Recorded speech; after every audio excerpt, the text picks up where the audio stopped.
That's me. You're probably wondering how I ended up in this situation. So based on popular demand, I'm making this video to teach you how to calculate swap. So in case you don't know what swap is the fee you're charged for holding a trade overnight or over the weekend. So I'm sure some of you saw what happened to me last week. I was on a trade on ETH USD, that's Ethereum, and I was charged a swap of 3,500. What be this? Jesus. That was crazy because I had not even made up to that in profits on that particular trade. So I had to learn the hard way. So that's why I'm doing this video, so some of you can learn how to calculate these things for yourself, so you don't fall into such situation. Okay, so let's use the same Ethereum for an example. Holy God boost your ginger. Holy God. For, like I said, swap is the fee you're charged for holding a trade overnight or over the weekend. And there's a standard way to calculate swap. That is, you get your pip value, you multiply it by your swap rate, and then also multiply it by the number of nights. Okay, and then you divide it all by 10. Okay. You get your swap. So you're multiplying by the number of nights in case you plan to swing a position for, say, 7 days, say a week, a month, something like that. So you can just calculate the swap in advance and know what you're going to be willing to let go on that particular trade, and be sure that you're going to end up in profit at the end of the day. Okay, but then that might be so much of a process for some of us, so I'm just going to give you a very easy way to go around your swap calculation. So for instance, let's use Ethereum. So you just click and hold, okay, and then you're going to see details and statistics. So for some, this is for iOS now, this Apple. So for those who use Android, I think you see it more like properties. So you click on properties. But for those who use iOS, that's iPhones, you could just use use your details, and then you scroll down to where you see swap long and swap short. So swap long is giving you a figure of negative 3,850, and swap short is giving you negative 3,850 or so.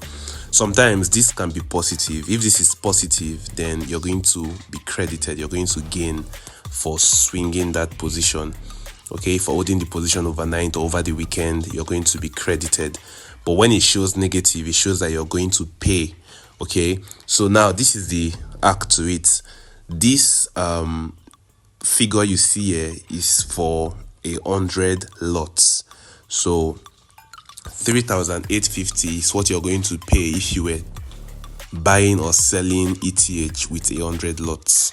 Okay, so what you just simply have to do is convert, because you might not be using 100 lots definitely, so you just have to convert, do the maths and convert it to your own lot size, and that's the amount you'll be required to pay per day. But there's something you have to pay attention to. The swap rates here, if you look just below, you can see Monday is 1, Tuesday is 1, all the days are 1 except for Friday.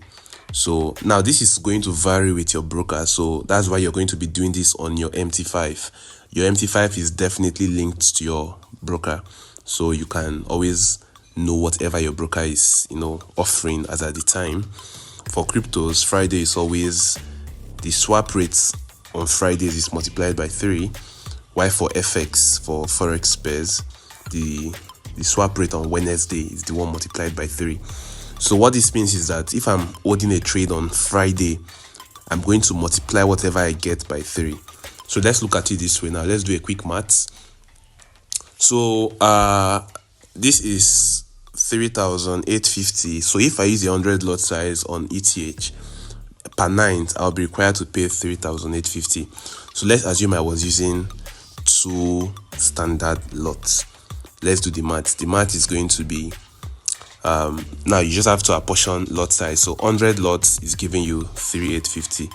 So 1 lot is going to be giving you 3,850 divided by 100. So just divide the points you see on your MT5 by 100.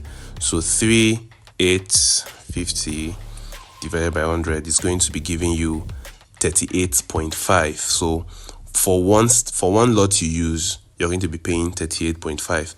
So if you're using 2 lots, all you have to do is multiply your answer by your lot size. Okay, hope that makes sense.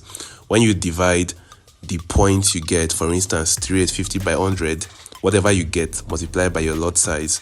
So I'm using, for instance, I'm using a 2 standard lot, so I'll just multiply 38.5 by 2, and that will give me 77. So I'll be required to pay $77 per night. But pay attention, if I was going to be holding this trade on a Friday is going to require me to pay 3 in 1. So I'm going to be multiplying 77 by 3 for Fridays. So that is going to be giving me 231. So if I was going to hold this trade on a Friday, I'm going to be required to pay 231. So for the Ethereum trade I was in, I think I used a lot size of about 30.5. Okay, so let me just do that quickly. For 30.5, we're going to be having, what I would do is 3850 divided by 100, right? That's standard because it's always 100 lots. Okay, so then I'm going to multiply by my lot size, which is 30.5. okay, and that's giving me 1,174. So I'll be required to pay $1,174.25 every night. Okay, so that was a Friday, so we are going to have to multiply it by 3 because the swap rate for Friday, as you can see on this, as you can see the data being displayed here, the swap rate for Friday is multiplied by 3. So we multiply by 3, and that's 3,522.75. So guys, this was how I paid $3,522.75 for a trade that, as at the time, I had not made that. Thank God I later made over that, and I quickly exited. I had to exit the position because swinging the position was not going to be very, very profitable for me based on my analysis of the whole thing. Okay, so you should do this on your own for just any pair you plan to swing. Okay, you can also know when you're going to be paid and when you're going to have to pay and how much you have to pay, so it doesn't take you by surprise. I hope you've learned something from this video, so you can ask questions just below, and I will make things clearer if need be. All right, see you guys.